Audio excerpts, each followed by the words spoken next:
Una colección de DVDs y de libros como esta puede aportarnos una visión diferente sobre el misterio. Me refiero a que quizá dentro de muchos años alguien, incluso de otra generación, sea capaz de pulsar este dispositivo y encontrarse con reportajes que formaron la pequeña gran historia de la nave del misterio. Si yo personalmente, y se lo digo a nivel muy íntimo y casi confidencial, como nos permite este entorno de esta aventura de los DVDs, tuviera que elegir un reportaje que expresase algo realmente revelador y excepcional, pues seguramente lo que van a ver ahora estaría encabezando las posibilidades, las 5 o 6 que yo destacaría como elementos fundamentales de los grandes hitos de este programa. Les hablo con sincera emoción porque esta investigación de Luis Álvarez permitió a cientos de miles de amigos redescubrir una de las grandes figuras del pensamiento universal. Carl Gustav Jung está considerado una de las 10 personas más influyentes del siglo XX. Claro, alguien que inventó conceptos como inconsciente colectivo, ahí es nada, o arquetipo. Se refería, porque esto es muy importante, hablando de arquetipos, a que la humanidad, desde lo más remoto, desde el tiempo ancestral, y aunque ella no lo sepa, está interconectada por ciertos símbolos que significan cosas. ¿Por qué la imagen salvífica, por ejemplo, de una figura femenina, blanquecina, de una especie de dama de los bosques, o también de la Virgen, se ha ido repitiendo en diferentes culturas, épocas e historias? ¿Por qué lo que nosotros soñamos en una pesadilla seguramente tiene mucho que ver con lo mismo que estará viendo en sus terrores alguien que vive, por ejemplo, en Islandia o en los bosques del antiguo Alto Volta en África? La humanidad hilada por una especie de conexiones que tienen que ver con algo y quieren además decirnos algo. Jung fue de los pocos científicos que se adentró en esto. Tuvo muchos problemas, como siempre ocurre con la doctrina de otros que eran mucho más mediocres que él y que le decían a Carl que desde luego no osase meterse en esas sombras. Pero Jung, como todos los hombres grandes, estuvo muy por encima de los prestigios, supo que había una serie de misterios y se zambulló en ellos. Terminó su vida, y es una época muy desconocida, en un torreón, en mitad de los lagos de Bollingen, en Suiza. Hasta allí acudió Luis Álvarez, y repito, creo que hizo un trabajo encomiable. En España, por vez primera, nos lo admitían algunos especialistas de la psiquiatría y la filosofía, era la primera vez, y esto es importante, que se hablaba de esta forma de Jung. Un Jung que vemos como gran personaje científico, de peso internacional, pero que al mismo tiempo era capaz de labrar piedras dejando símbolos para los espíritus. Un Jung que sufrió experiencias durísimas con extrañas entidades, encerrado allí escribiendo. Un Jung que era capaz de dejar códigos que nadie ha podido descifrar, que según él revelan lo que hay detrás de la vida y quizá ya dentro de la muerte.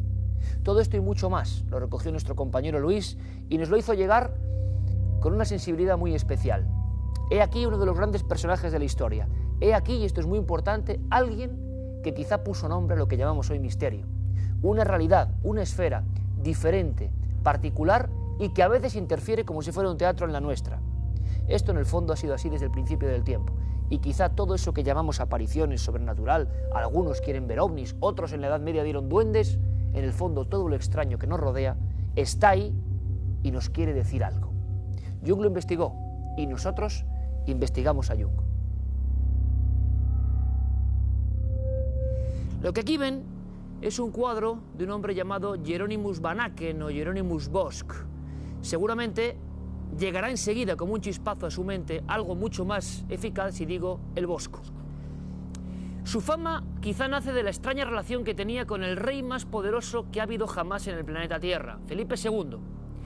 En su lecho de muerte, en 1598, el rey pide, y es un mensaje que todavía nadie ha aclarado, que lleven todas las obras, que eran muchas, que él había comprado a precio de oro, y las pongan frente a su lecho de muerte. O sea, Felipe II, aquel en cuyo imperio no se ponía el sol, murió delante de esa extraña cara. Por cierto, fíjense bien, por favor, fíjense bien porque el Bosco es el único autor, el único pintor que se retrata a sí mismo como un monstruo en mitad del infierno. El cuerpo de árbol, la cabeza con mirada atormentada y los pies son barcas que le dirigen a un abismo extraño.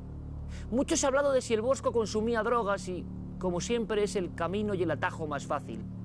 Eso no explica los auténticos monstruos y visiones demoníacas que él tenía. El Bosco se convirtió en una especie de pintor maldito. Muy conocido. Sus cuadros alcanzaron un valor muy rápido y se habló de que perteneció a algunas sectas destructivas, como los misteriosos hermanos del libre espíritu. Lo cierto es que Felipe II murió atormentado delante de esos cuadros, viendo visiones parecidas a las que pintó el viejo maestro holandés. Pero vayamos un poco más allá, vayamos a artistas más cercanos, vayamos por ejemplo a un genio español. En mi opinión, y es una opinión personal, el mayor genio universal de la pintura. Un aragonés recio que también en un momento de su vida cambia de dimensión. Francisco de Goya se quedó sordo, sordo por causas que aún se desconocen. Hay quien habla de algunos componentes de las pinturas. Hay quien dice que su enfermedad era el saturnismo. A partir de entonces se encerró en un mundo que él solo podía escuchar. Sus pinturas, sus grabados le hablaban y le contaban la historia de un mundo que no está al alcance de cualquiera, de un mundo que si observamos con firmeza, si observamos con los ojos del corazón, aterra más que cualquier película, porque es un mundo real que está ahí. Francisco de Goya muchas noches las pasó atormentado y hay quien cuenta, hay quien afirma que huyó de su casa de la Quinta del Sordo cuando las pinturas de las paredes empezaron a decirle cosas. Genio inigualable, supo retratar lo más profundo del alma humana y lo más curioso, se adelantó 200 años a cualquier vanguardia pictórica. Y tenemos un último ejemplo que es actualidad. Un cuadro que quizá les suene a muchos de los televidentes de Cuarto Milenio, aunque no sepan o no disfruten del arte, porque pocos rostros expresan tanto como el grito de Edvard Munch. Adolf Hitler y los nazis consideraron a Edvard Munch y a este tipo de arte algo abyecto, algo que mostraba una cara del ser humano demasiado profunda y que nadie debía revelar. Cuenta Munch en su biografía, un hombre depresivo, un hombre que siempre estaba triste, que una tarde cualquiera cambió su vida, como el día de la sordera de Goya o como quizá el día en que el Bosco tuvo sus primeras visiones. Munch pasaba por un puente con dos amigos y los dos amigos se fueron alejando, él no sabía lo que pasaba y simplemente dejó escrito en su último diario que de repente el cielo se convirtió en sangre en lenguas de fuego. Nadie lo veía más que él y notó que toda la naturaleza, que todo el mundo, que todo el cosmos daba un increíble alarido que hacía retumbar su corazón. Era el grito profundo del animal que llevamos dentro. Curiosamente, el grito de Edvard Munch ha sido robado en varias ocasiones y yo creo que no solo será por su valor monetario, que es mucho, sino por otros símbolos y secretos que se esconden en él. Hagan la prueba, cada uno de estos tres cuadros de tres maestros y tres épocas diferentes harán sentir sensaciones completamente opuestas, siempre según los ojos con los que miremos estas obras universales. Y es que no solo hace falta estar loco o ser un genio, estos genios lo eran desde luego, pero da la impresión de que tenían la facultad de viajar a otras esferas que habitualmente abandonamos, que quizá el hombre primitivo sí tenía en cuenta. Reflexión, hay quien dice que soledad absoluta, oscuridad, el famoso sombrero con velas de Goya, la vela encendida en una especie de gruta donde pintaba Hieronymus Bosco, situaciones muy concretas, estados alterados de conciencia, y muchos dicen que estos pintores prácticamente eran autómatas, que su cerebro iba por un lado y su mano al dictado de una fuerza, quién sabe si de este mundo o del otro. Pero no solo los artistas, los pintores, fueron viajeros al más allá, ni mucho menos. Todos los hombres de cultura, todas las almas sensibles, en algún momento han intuido que hay un infierno, unas sombras, unas tinieblas que están ahí. Por ejemplo, Dante, Carmen. Dante, del que últimamente hemos tenido noticias porque han reconstruido su rostro. Un hombre, Iker, que tuvo también sus apariciones. Y me comprenderán los espectadores cuando les cuente la historia de este genio, de este escritor, autor de la Divina Comedia, una obra que fue conclusa gracias a un espectro. Es posible, pero el que se apareciera el propio Dante, y esto lo contó ni más ni menos que Boccaccio, su biógrafo. En septiembre de 1321, Dante pierde la vida, muere y parece que deja inconclusa la Divina Comedia. Estaba hecha de diferentes cantos, faltaban los últimos 13, los que pertenecían precisamente al paraíso. Todos sabemos que se divide en infierno, en purgatorio, y esa última parte del paraíso era imposible, no la encontraban sus hijos por ningún sitio. La habían buscado durante 8 meses hasta que, pasada esa fecha, el más pequeño de sus hijos, Jacobo, recibe una visita inesperada en su habitación. Una visita, Iker, que cambiaría la vida también de la literatura. Es decir, un espectro, según cuenta Boccaccio, que señalaba un lugar en la casa y ese hijo vio a su padre ya muerto, señalando un lugar donde, Carmen, se encontraron los 13 últimos cantos de la Divina Comedia. Gracias a Boccaccio, un contemporáneo de Dante, podemos saber que su hijo tuvo una fuerte impresión a ver un espíritu blancuzco con una mirada muy fija que se aparecía en su habitación. Él en un principio se asusta, ve como una luminosidad e incluso piensa que es su padre que no ha muerto. Le pregunta, llega a tener una conversación con ese espíritu, con ese ser del más allá, y le dice si es cierto que ha escrito esa última parte de la Divina Comedia. El espectro le contesta que sí. Y no solamente eso, le revela el lugar donde ha dejado esos 13 últimos cantos que por fin concluyen la Divina Comedia. Estaban detrás de un muro, escondidos, ya mohosos. Tuvieron que ser reescritos por sus propios hijos para que hasta nosotros llegara esa obra genial. Impresionante, pero es que, curiosamente, Dante y otros autores estaban muy metidos en eso de viajar en el cerebro a otros mundos. Un ejemplo quizá menos conocido, pero terrorífico, es ni más ni menos el de Catulle Mendès, un hombre que incluso ingería drogas, absenta, que estaba muy de moda, para intentar enfrentarse, ver el espejo de sus propios espectros y retratarlos con su escritura. Bueno, en 1899 hay una discusión con varios amigos de tertulia y Catulle Mendès está muy impresionado, muy triste. ¿Por qué estás así? Y él dijo, porque sé que este siglo que viene, el siglo XX, no lo voy a ver. Los amigos se alteran, le dicen, ¿pero por qué dices esa barbaridad? Y él cuenta un sueño. De tanto ingerir drogas y de bucear en esos mundos oscuros, Catulle Mendès se ha visto a sí mismo, con un estruendo tremendo, un grito, una especie de alarido, que dice, es el final, es el final. Pero esto sería una pesadilla más de no ser porque en ese sueño él se ve, detrás de esa voz, a través de un túnel y desangrándose por una pierna. Era tal la tristeza que al final parece que ocurrió lo que tenía que ocurrir, cuando un alma atormentada piensa mucho en una cosa. Catulle Mendès, en el tren del metro o del ferrocarril de Saint-Germain, estaba abotargado por las drogas que había consumido, se baja en una estación o abre las puertas y donde no había estación, la rueda metálica le cercena el pie y él mismo muere en un túnel completamente desangrado por la pierna amputada debajo de la rodilla. Casos históricos de la biografía de algunos escritores que se adelantaron al tiempo o que jugaron demasiado con los espectros.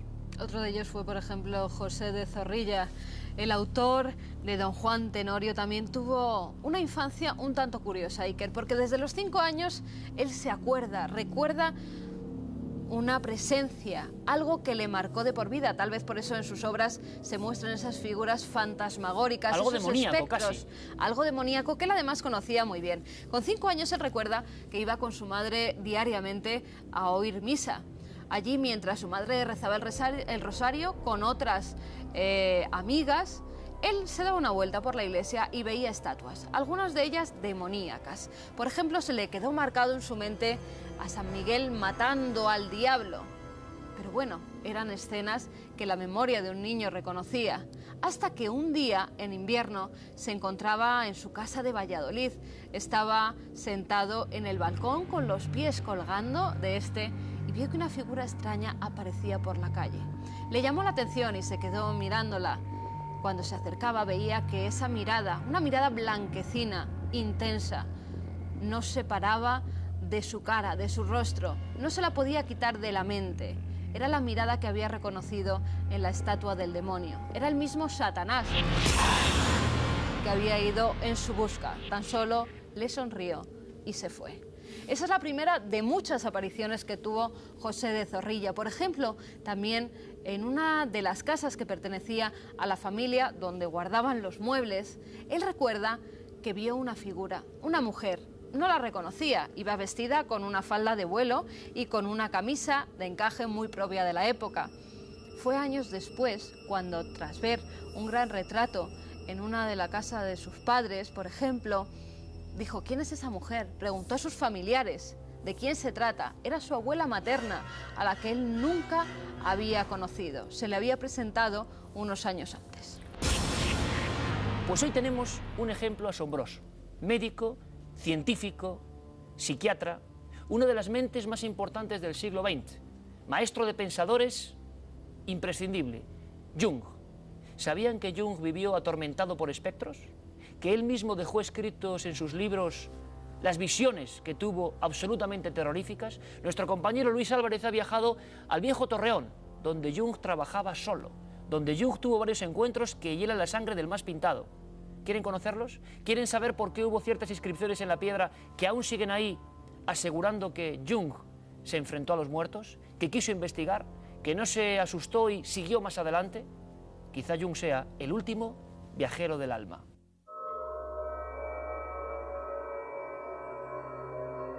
Algunos pocos lugares destilan la esencia de lo extraño. Lugares donde la atmósfera es diferente, donde parece que el espacio y el tiempo se hubieran quebrado dando paso a una realidad paralela. Como si resonaran en ellos ecos de un lejano pasado.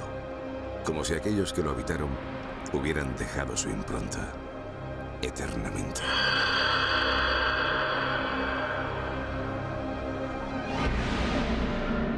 En este rincón de Suiza, el eminente psiquiatra Carl Gustav Jung pasó parte de su vida. Y aquí tendría encuentros con presuntas presencias del más allá. Hoy engrosa la lista de las 10 mentes más destacadas del siglo XX. Tiempo atrás, sin embargo, se encontró cara a cara con lo imposible, en una experiencia aterradora que le marcó para siempre.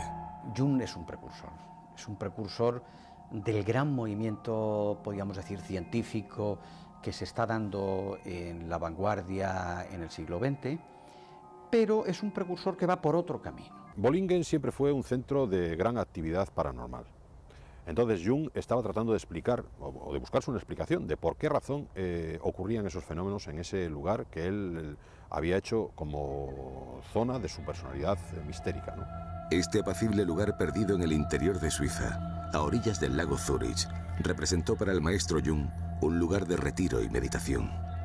En 1920, el discípulo más brillante de Freud decidió comprar este terreno y construir a su medida un torreón guiado por un viejo sueño de la infancia. Aquí escribió en completa soledad gran parte de su obra. La idea fundamental es un lugar donde se puede poner en contacto con los muertos, con sus antepasados y con aquellas figuras que de alguna manera le traen información del remoto pasado o del futuro, en fin, le traen una información desde lo inconsciente colectivo, y para eso tiene evidentemente que hacer descender su nivel de la consciencia para poder acceder a esos contenidos. Jung, aunque algunas biografías lo obvien, había sentido desde siempre un gran interés por los fenómenos paranormales. Incluso antes de licenciarse en medicina, había presenciado algunas sesiones de espiritismo en compañía de su prima. Siempre había sido un curioso observador de lo que le ocurría a otros. Sin embargo, una noche de invierno de 1923, encerrado en su torreón, sucedió algo aterrador. Mientras calentaba agua al fuego, comenzó a oír una música que provenía de ninguna parte. Sentado en su sofá con la sangre helada, permaneció durante una hora escuchando aquella sinfonía inexplicable. Bollingen tiene una parte fundamental que se llama la capilla, aunque no es en realidad una capilla en el sentido estricto del término, en donde al parecer se concentra una energía extraña que hace de Bollingen un lugar especial.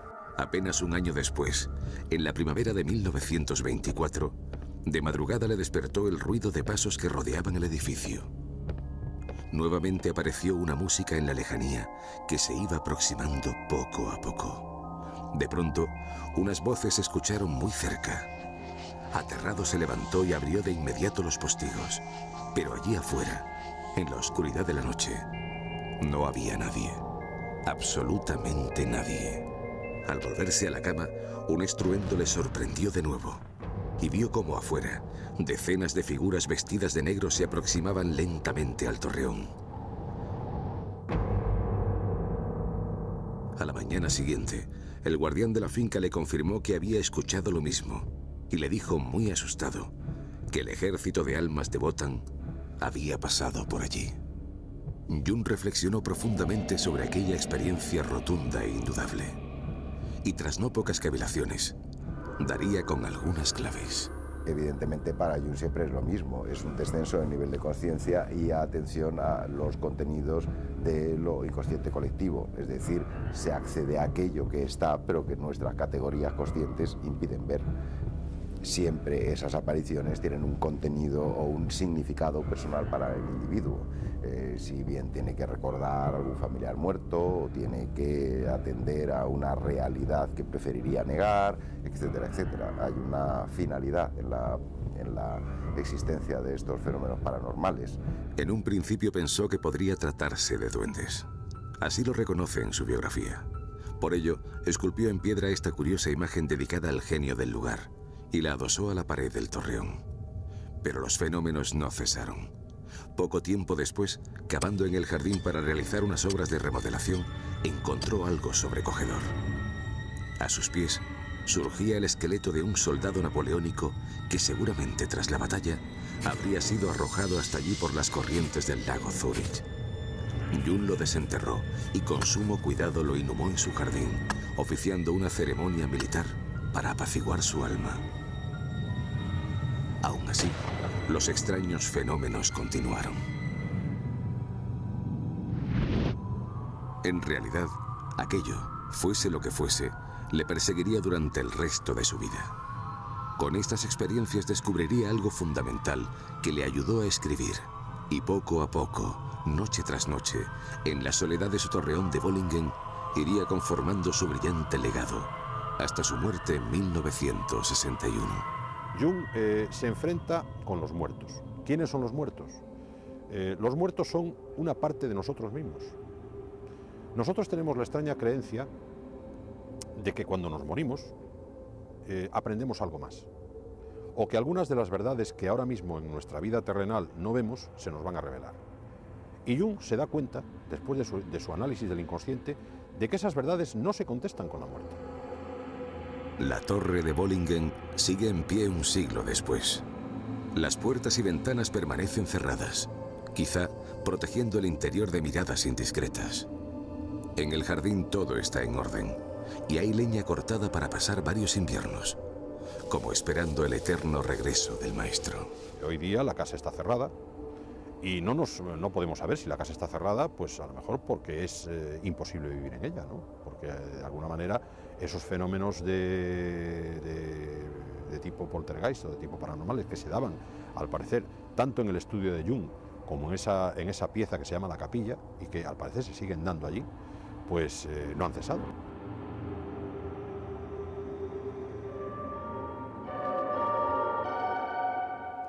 Esta noche en Cuarto Milenio hablamos sin duda alguna de viajeros al más allá, de hombres que rompieron el espejo, rompieron la barrera que existe entre este mundo y los otros que están ahí y que regresaron para contarlo. No nos cabe la menor duda. Carl Gustav Jung, un hombre considerado una de las mentes más influyentes del siglo XX, médico psiquiatra que además realizó su tesis sobre el espiritismo, hombre que no rechazaba de plano esto, sino que sabía que esas cosas estaban ahí e intentó explorarlas. Lo que pasa es que a veces el temor, el terror, el horror es demasiado para regresar. Muchos no lo pudieron contar. Nuestro compañero Luis Álvarez ha hecho este excepcional reportaje, le veo envuelto en libros y obras de Jung y, por qué no decirlo, como te ha pasado en otras ocasiones, y creo que es bueno, obsesionado por este asunto que te atrapa. Y Luis, que hay que tener cuidado con él. Buenas noches. Buenas noches, Iker. Pues sí, estamos ante la figura quizá, para mí, uno de los más importantes, las mentes más importantes del siglo pasado. Creo que está reconocido entre una de las 10 más importantes. Y efectivamente, quizá hayamos encontrado, ya de una vez, y es una cosa que me extraña, porque esto no había salido hasta ahora, con la respuesta a todos esos fenómenos que llevamos durante un año explicando aquí, en esta mesa. ¿Siguen pasando esas cosas en esa torre de Bollingen? Bueno, según lo que hemos podido oír, es que efectivamente sí, el sitio está cerrado a cal y canto. También es cierto que nosotros tuvimos que saltar la valla para llegar allí, para entrar, para rodar.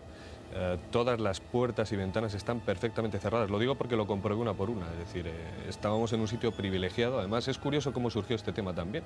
Fue gracias a que desde el aeropuerto de Zurich recibí una llamada de Cardero. Él me advirtió y me dijo: oye, estáis muy cerca de Bollingen, de la casa de Jung, ¿no? No deberíais de dejar pasar la oportunidad de ir allí, que está a 40 kilómetros, y observar. Y efectivamente, estás en un sitio muy especial, no tiene la sensación de ir a un sitio muy especial, con una atmósfera muy especial, donde incluso podría sentarse uno a leer perfectamente la autobiografía de Jung y darse cuenta de que es un sitio quizá hecho para la reflexión.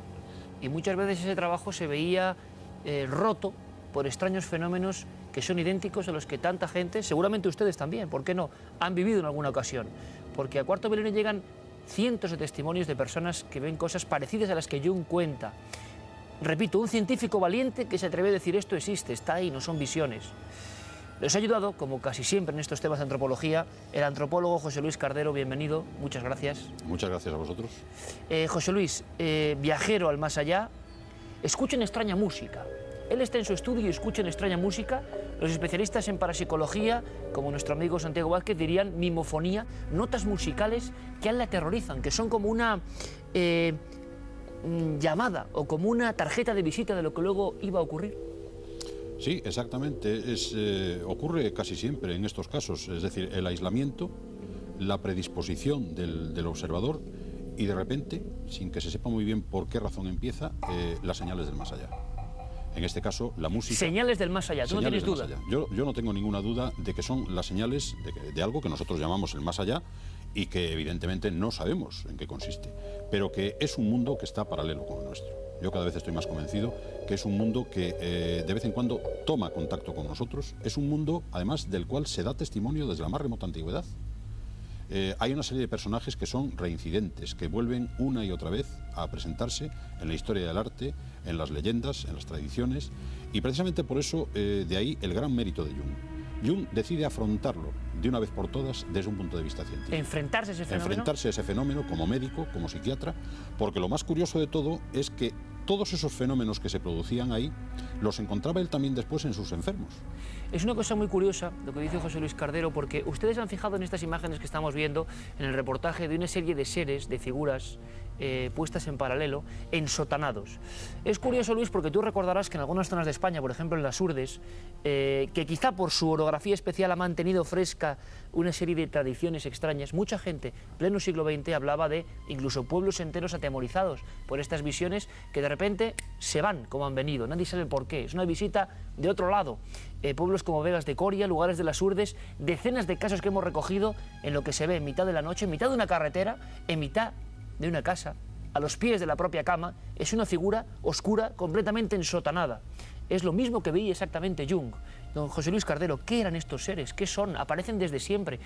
Tú hablas de petróglifos, de dibujos en la piedra, cuando el hombre prácticamente acababa de nacer, ya dibujaba estos individuos oscuros, tenebrosos, que inspiran temor y que están metidos en lo más profundo de nuestro cerebro arcaico y más primitivo. Él habla de los muertos, José Luis, él habla de visitas de los difuntos prácticamente. Hemos visto en el reportaje que cree que son antepasados. Nosotros nos vamos, por ejemplo, a las tierras de Utah, en Estados Unidos, y vemos a estos seres que los indios navajos o los indios de allí, de aquella zona, llaman el pueblo sagrado. Y dibujan igual. Y dibujan exactamente igual que estos otros testimonios que nosotros podemos ver en nuestras proximidades. O esas imágenes que se aparecen en los sueños. Esos seres extraños que dibuja Goya, o que dibuja el Bosco, o que dibuja Munch, ¿no? Esos seres que son representaciones terribles de un mundo que algunos de nosotros incluso a lo mejor no podríamos resistir en caso de verlo. Entonces Jung se atreve, para mí eso es el legado más importante de Jung, se atreve de una vez por todas a incidir sobre ese mundo. Es decir, bueno, a investigarlo. Yo como médico voy a investigar este mundo. Entonces Jung por fin se atreve, y lo hace a lo mejor en esta obra, en el Mysterium Conjunctiones, en el misterio de la unión de los opuestos, a atreverse de una vez por todas a explicar estos fenómenos. O sea, en vez de asustarse, lo que haríamos cualquiera de nosotros, piénsenlo, por favor, en una torre en soledad, en un lugar como el que estamos viendo, trabajando, y uno escucha unas notas musicales que, según muchos especialistas en el misterio y en la parapsicología, son, como decíamos, el preámbulo de lo que está por venir. En muchos casos de apariciones, sea lo que esto sean, se oye una especie de sonido de cascabeles. Hablábamos del sonido de cadenas, por eso se convirtió en un icono imprescindible en este mundo. Hay quien habla de un chasquido, de un golpe, y luego la aparición. Es decir, como si algo o alguien avisara de lo que está a punto de ocurrir. Lo normal es que uno se ponga las sábanas encima, imagino que huye de ese lugar. Jung cogió su libreta y empezó a examinar lo que ocurría. Y luego ocurre algo todavía más asombroso. el descubrimiento de cosas misteriosas, el descubrimiento de un cadáver. Pero antes de pasar a ese asunto, José Luis, teníamos ahí en nuestro pequeño museo de los viajeros al más allá varias figuras. Tú, por ejemplo, veías el Grito, ese cuadro robado, ese cuadro que los nazis decían que era abyecto y que no es simplemente la locura, ¿verdad? Qué fácil es decir, Munch retrató a un loco, el extraño pintor Munch retrató a un loco. ¿Tú crees que es otra cosa, verdad? Sí, yo creo que es otra cosa. Si nos fijamos bien en el cuadro, veremos que los personajes, el personaje que está en primer plano y los dos personajes que están al fondo, se encuentran sobre una especie de puente o de pasarela que une como dos mundos, que están separados por una franja de agua, de algo que parece agua, pero que en realidad bien podría ser ese famoso espacio frontera que separa un mundo de otro. Y este personaje que tenemos aquí, yo no creo que sea una respuesta de un loco o una respuesta de terror, sino simplemente es alguien que está observando el otro mundo y que se queda tan alucinado con lo que está viendo que duda mucho si podrá dar testimonio de esa cosa aparentemente incomprensible que está viendo. Es un testigo del más allá, que ha vuelto hacia nosotros para comunicarnos lo que está viendo. Menudos iconos, menudos códigos. Y hablábamos, José Luis, con verdadera pasión y verdadero deleite del gran Francisco de Goya, que en sus caprichos y obras más desconocidas, él está dibujado ahí. Él es el viajero a otro mundo. Sí. Él está rodeado de figuras que, claro, en una primera mirada podemos ver o podemos intuir que son murciélagos, lechuzas, casi algo, bueno, amable. Nada más lejos de la realidad, ¿verdad, José Luis? Sí, yo pienso que sí. No tenemos más que fijarnos en los ojos, en la expresión terrible de los ojos de esas figuras que están en la parte de atrás de ese durmiente que, desde luego, sin duda alguna, es Goya viajando entre nuestro mundo y el otro. Es decir, yo pienso que él también está en esa frontera en donde están esos vigilantes, esos animales, esos seres extraños que están tratando de impedirle la entrada, porque, lógicamente, el acceso al otro mundo es un acceso muy difícil. Primero, porque lo que vemos no está adecuado a nuestro entender. Y segundo, porque es algo verdaderamente peligroso, que posiblemente muchos no son capaces de resistir. Entonces, yo pienso que eso no solamente representa el sueño de la razón, sino que representa la frontera entre dos mundos. Coincido contigo en este caso, José Luis, y lo digo abiertamente. Por otro lado, podemos hablar de viajes profundos, de viajes que luego tienen ciertas evidencias, de símbolos en la piedra. En ese lugar donde Jung pasó experiencias terroríficas han quedado códigos. Códigos, algunos de ellos sin resolver. Libros de sabiduría que jamás han sido abiertos. ¿Qué es todo esto? ¿Quieren seguir este viaje? ¿Quieren seguir viendo la otra historia jamás contada de un gran científico que se atrevió a abrir la ventana que conduce al más allá? Vamos a hacerlo con nuestro compañero Luis Álvarez en Suiza.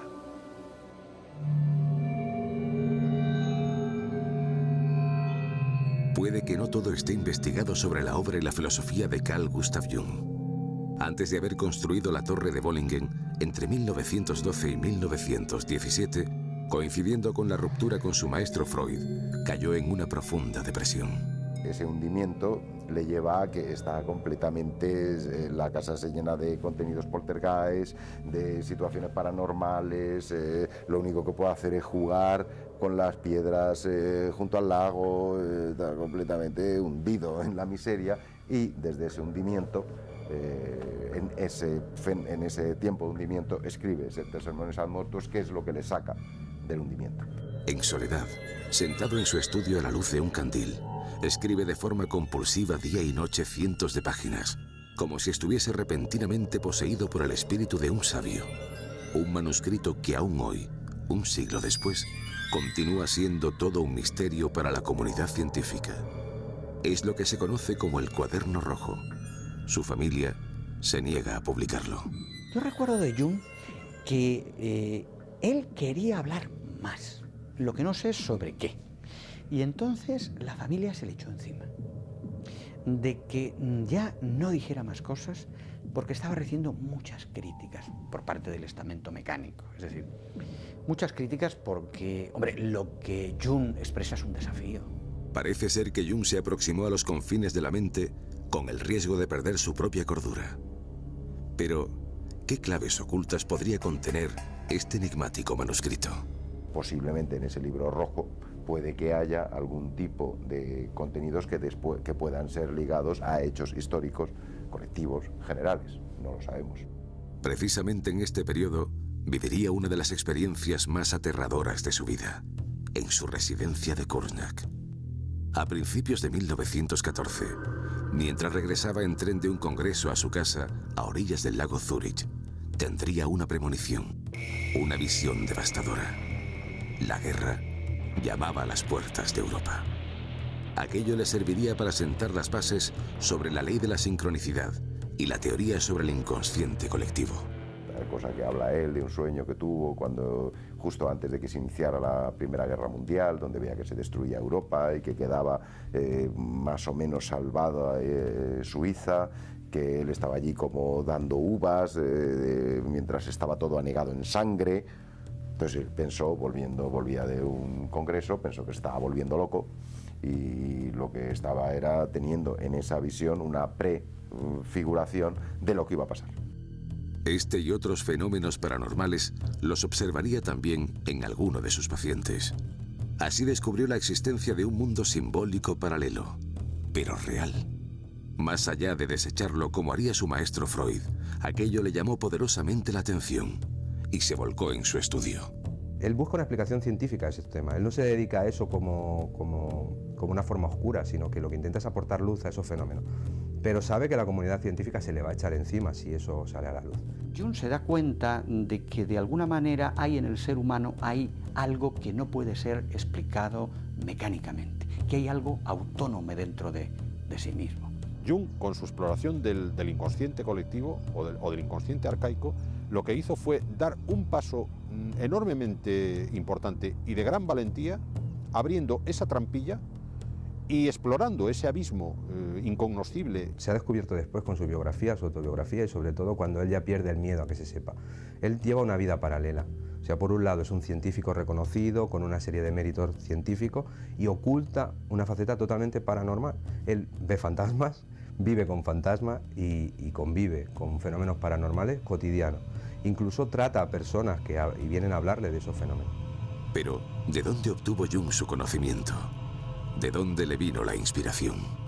Se sabe que viajó mucho y que se interesó por el conocimiento de algunos textos sagrados de las culturas más antiguas. La cultura mesopotámica es impresionante.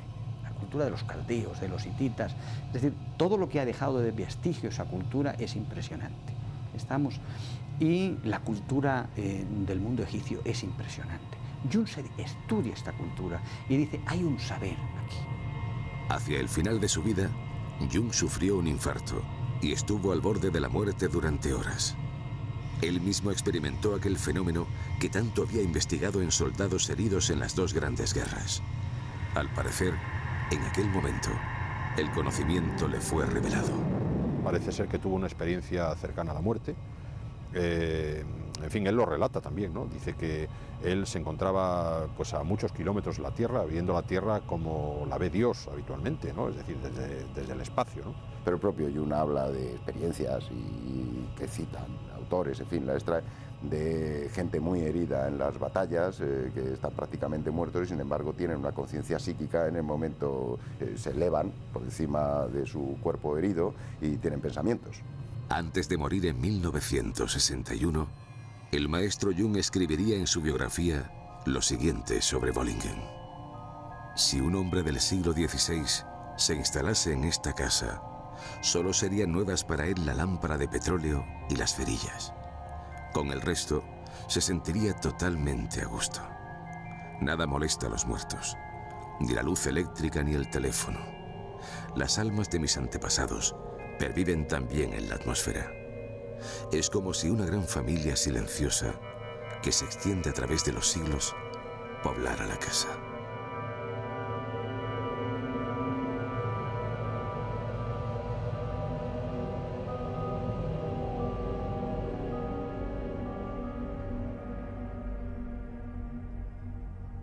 Frases enigmáticas, códigos aún por resolver, elementos para que uno siga investigando. Parece que Jung y su mundo nos invita a ello, a penetrar en ese abismo que tanto miedo da, pero que tan fascinante resulta para el ser humano. José Luis, vamos a ver aquí, nuestros compañeros de realización van a poner una serie de inscripciones muy raras en el lugar donde todo esto ocurría, en el lugar donde esa procesión de los muertos, si es que eran eso, se aparecían a través de la ventana y varios testigos veían lo mismo. O esas extrañas notas musicales que tantas veces incluso el cine en películas maravillosas han reflejado como antesala de la aparición fantasmal. Bueno, pues Jung grabó cosas que claro, no sabemos leer o sí sabemos leer, José Luis. Bueno, en realidad yo diría que podemos leerlo. Lo que estamos viendo es la imagen de un genio. Es decir, un día estaba Jung trabajando en sus cosas en Bollingen y notó una presencia molesta. Es decir, había algo que le molestaba hasta tal punto que no le dejaba trabajar. Entonces él dedujo por alguna razón que estaba molestando al genio del lugar. Esto del genio del lugar es curioso porque por todas las partes donde ha pasado Jung, por ejemplo por Ascona o por los lugares del Círculo Eranos, Jung se preocupó muy mucho de elevar siempre un altar o poner una dedicatoria al genio ignorado del lugar. Esto el científico, el prestigioso médico. Sí. Él, de hecho, en Ascona hay yo lo tengo aquí dibujado en mi cuaderno, hay un monumento que pone genio loci ignoto, al genio desconocido del lugar. Esto está al hecho genio desconocido del lugar. Él lo dejaba como una especie de ofrenda. Como una especie de ofrenda, de presente. Esto está hecho en Ascona, que es el lugar en donde se tenían lugar las reuniones del famoso Círculo Eranos durante más de 30 y tantos años, algunas de las cuales participó Jung, bajo la dirección de Jung. Y nos encontramos con que en Bollingen pasa lo mismo. Él decía, vamos a ver, si yo no puedo dominar a este genio, porque es el genio ignoto, desconocido de este lugar, lo voy a fijar en la pared. Lo voy a dibujar en la pared y lo voy a fijar en ella. Y eso hizo, ahí está. Entonces él puso una leyenda debajo en latín que decía fugaci ili ambiguo duplicio ilu denti io coso. Es decir, yo cojo al genio del lugar, lo fijo en la pared para que no me moleste. Y si nos fijamos en el dibujo, vemos en primer lugar aquí a la derecha un símbolo alquímico, el símbolo del mercurio, que representa el ánima. El ánima. Representa la parte, digamos, femenina del ser humano, del hombre. Es un signo alquímico. Y si nos fijamos en la imagen del genio, vemos que es tuerto, o por lo menos que tiene un ojo más pequeño que otro, o que en un ojo tiene algo que no tiene en el otro. Es el ojo izquierdo el que nos está guiando el genio.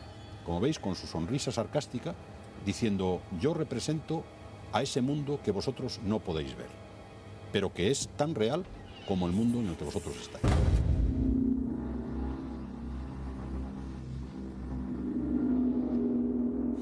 Luis, incluso la historia de un cadáver, es lo que faltaba, la historia de un cadáver sepultado y quizá Jung interpretó que era parte del origen de estos fenómenos. Además es un dato curioso, Iker, porque no es él el que descubre primero que allí había alguien enterrado. Es muy habitual que cuando hay una guerra, era un soldado napoleónico descolgado, es cierto que las tropas de Napoleón atravesaron por Suiza y siempre se quedan soldados muertos que son enterrados en el primer lugar donde los que quedan en retaguardia lo pueden enterrar.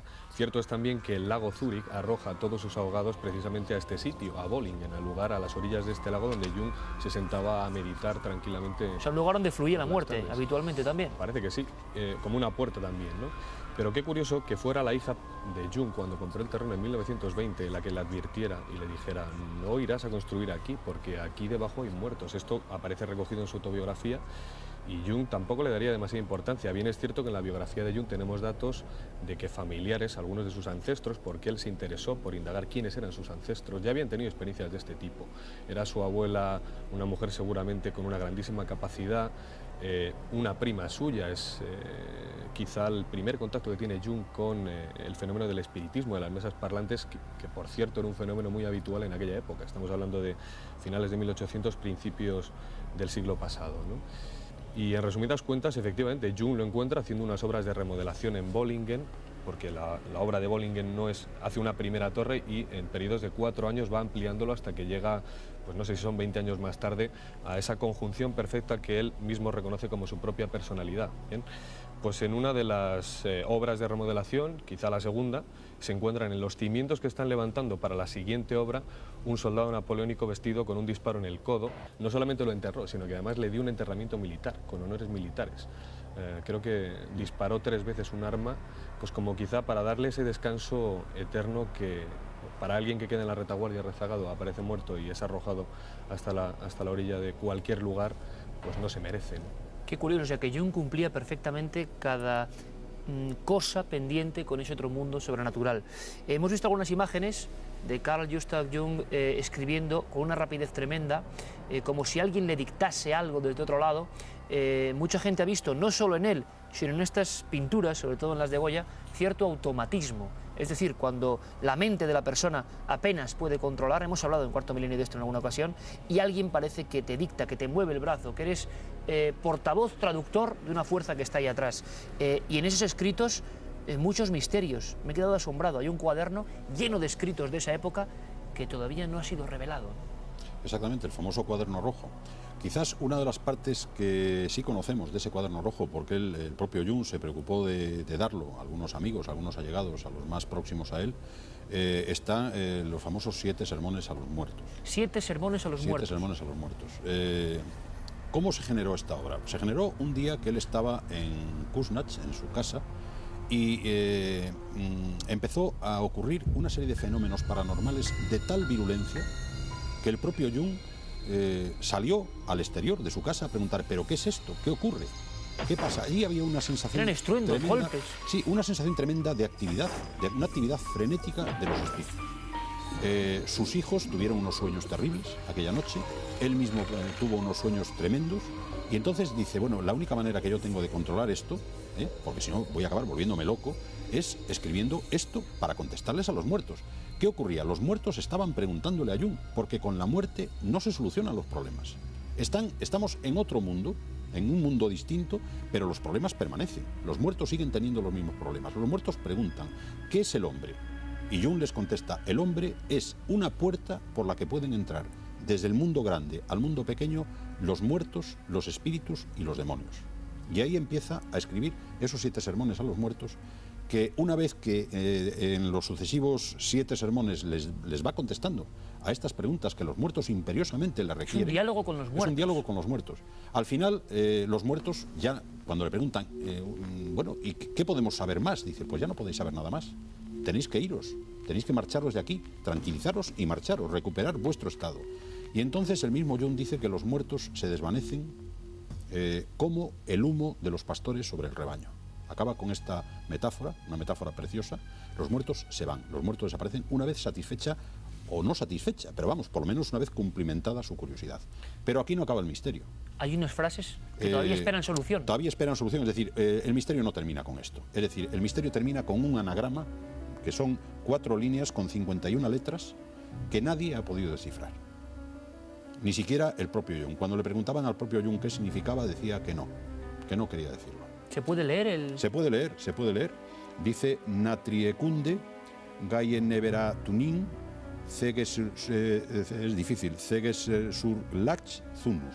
Son una serie de letras unidas en cuatro líneas, unidas, todas juntas, sin formar palabras, y que forman un anagrama. Nadie sabe lo que quiere decir. Algunos dicen que quizás ahí está la verdadera respuesta que Jung le quiso dar a los muertos y que no es apta para que lo conozcamos los humanos normales, que hay que protegerlo mediante una criptografía, mediante una escritura críptica para que no se sepa el secreto.